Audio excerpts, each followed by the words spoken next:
Hey folks, it's Maximus Mark. I'm very pumped for today's show. Today I have one of the world's leading authorities in both the area of toxicity, detoxification, and a leading expert in lab data interpretation. Today's guest is none other than Mark Schauss.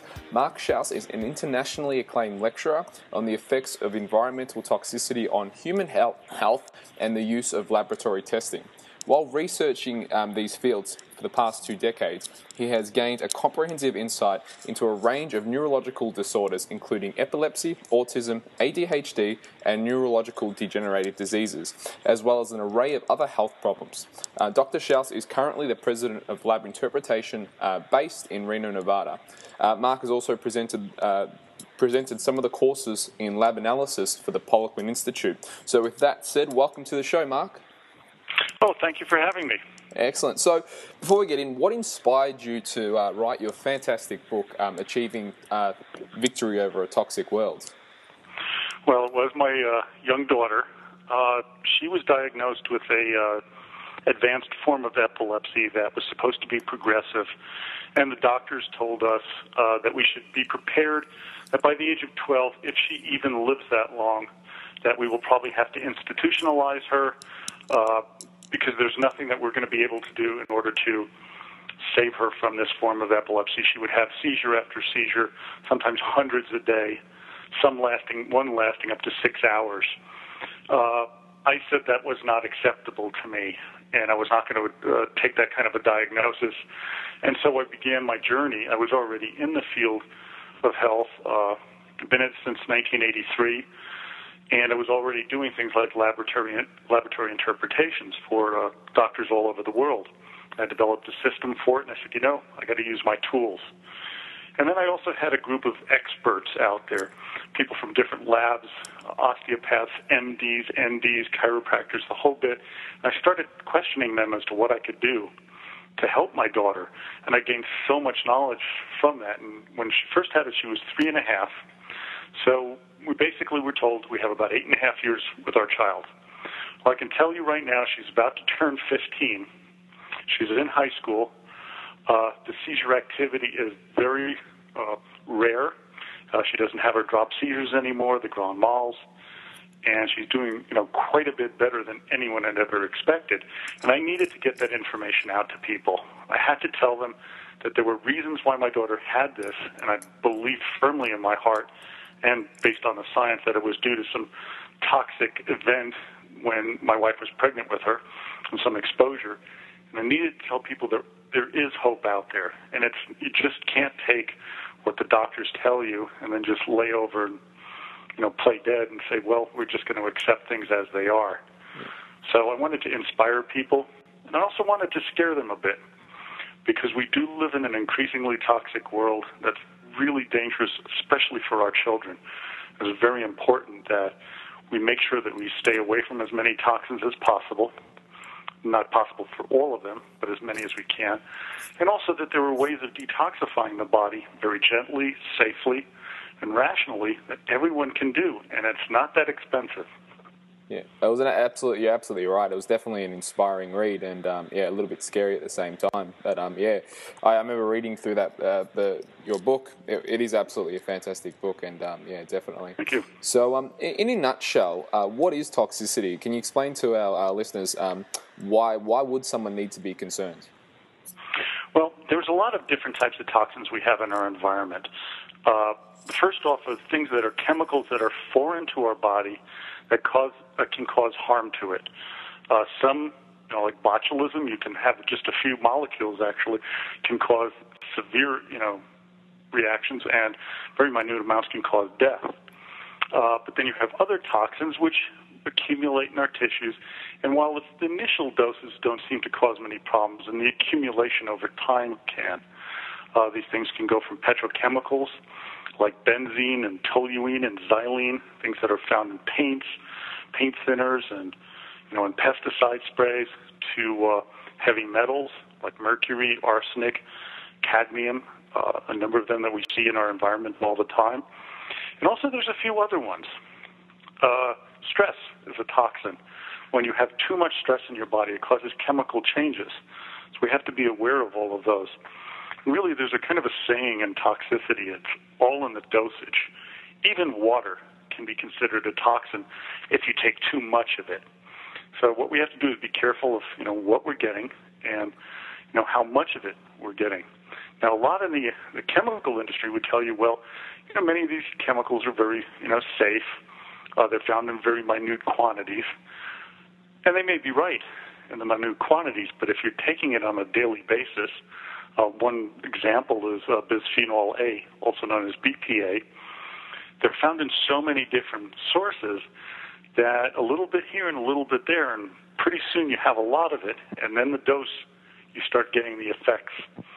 So the big thing with toxins is everything can be toxic, including nutrients, vitamins and minerals, but it's all in the dosage. So we want to get the correct dosage for the person, when it comes to nutrients, and also to make sure that we keep the least amount of these toxins, from getting into our bodies. With something like BPA, it's said that it acts more like a hormone than it does a toxin. Therefore, even a minimal dose can disrupt the whole icternal system. Would you agree with that, or is that not quite the whole story? Yeah, I would pretty much agree with it. The research that we're seeing, and it's still in some very early stages, there's a lot of evidence that BPA does act like a hormone, and just a little bit of it can affect you.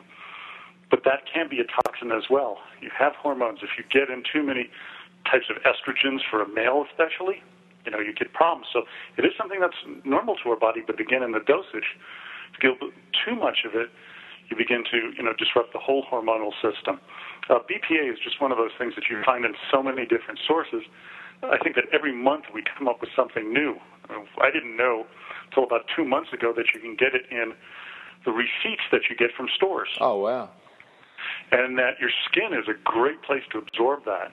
And so that was something that was kind of shocking to me, but it was just one more source of it. We had the old Nalgene bottles, which supposedly no longer contained BPA. It was used to harden plastics. There's so many different places that we're getting it from. And, it is considered the number one money-making chemical in the world.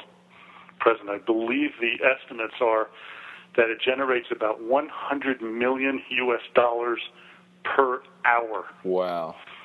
That's a kind of a staggering figure, which is why there's such a big backlash by the industry, obviously. Yeah. Trying to come up with studies that say everything's fine with it. I mean, that's a big chunk of change.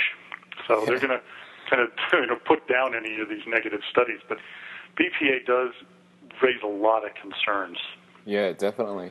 I know there are still, unfortunate as it is, there are a lot of skeptics out there who don't, they're not believing what is out there about toxicity. So how would you respond to the statement when people say the body has its own detoxification pathways and can detox itself? Well, I would really challenge them to read the research. One of the things that I have to say, when I wrote in my book, some of these toxins, the body does have a pretty decent pathway to detoxify because there was some heavy metals. The body does tend to excrete it. And the reason is because humans have been around some of these chemicals for 9,000 years, since the dawn of the Iron Age, and any time they used, metals. But some of these toxins, I would challenge these skeptics to, do you know how long they've actually been around us? Many of them for less than 20 years. Wow. How could the body all of a sudden have this great knowledge of how to excrete something that it's never seen before? And some of these actually have an affinity to get into fat tissue and stay there. And the research that's coming out was suggesting that many of these chemicals do reside in the body a lot longer than had originally been suspected. And the research on that is coming out fast and furious. And that's the kind of research that I think scares some of the corporations, greatly.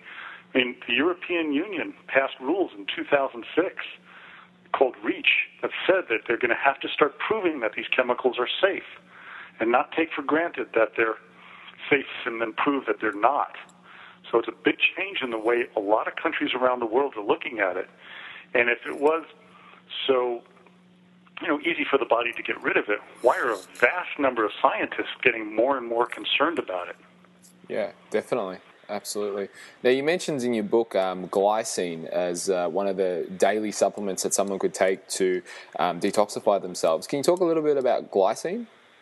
Oh, absolutely. It is one of my favorite topics, and one I'm right now in the midst of writing my follow-up book called Surviving in a Toxic World.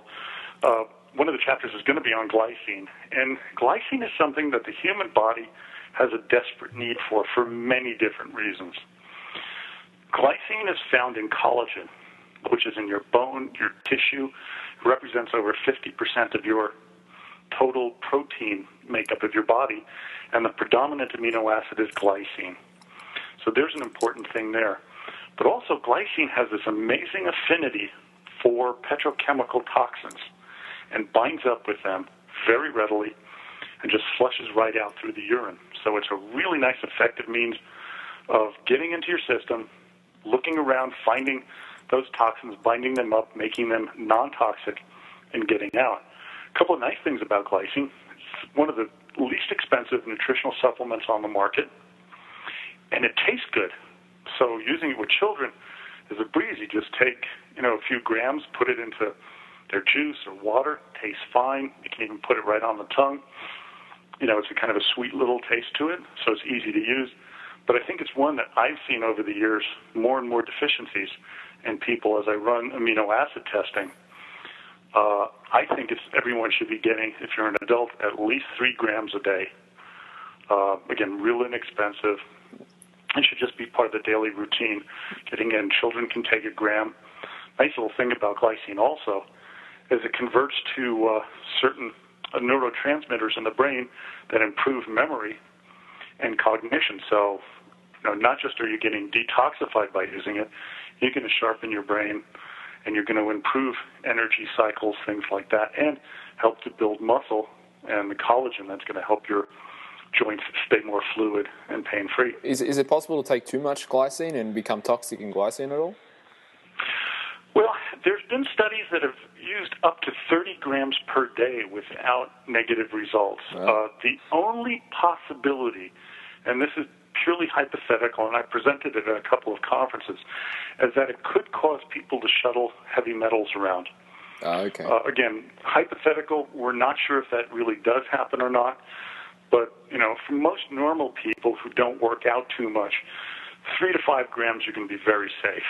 Haven't seen anyone with an issue except for one group, and those are people with diagnosed true Parkinson's disease.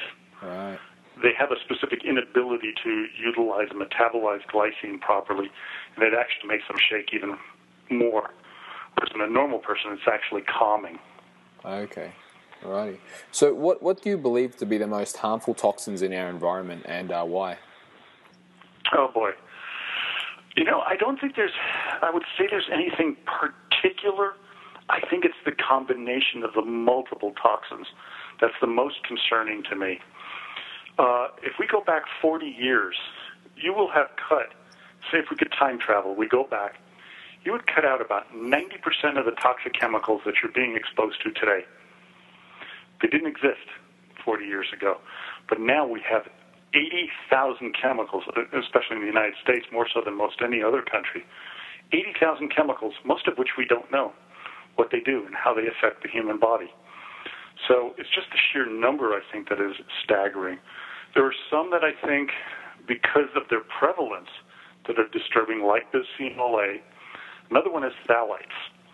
And that's an interesting one to spell. It's P-H-T-H-L-A-T-E-S.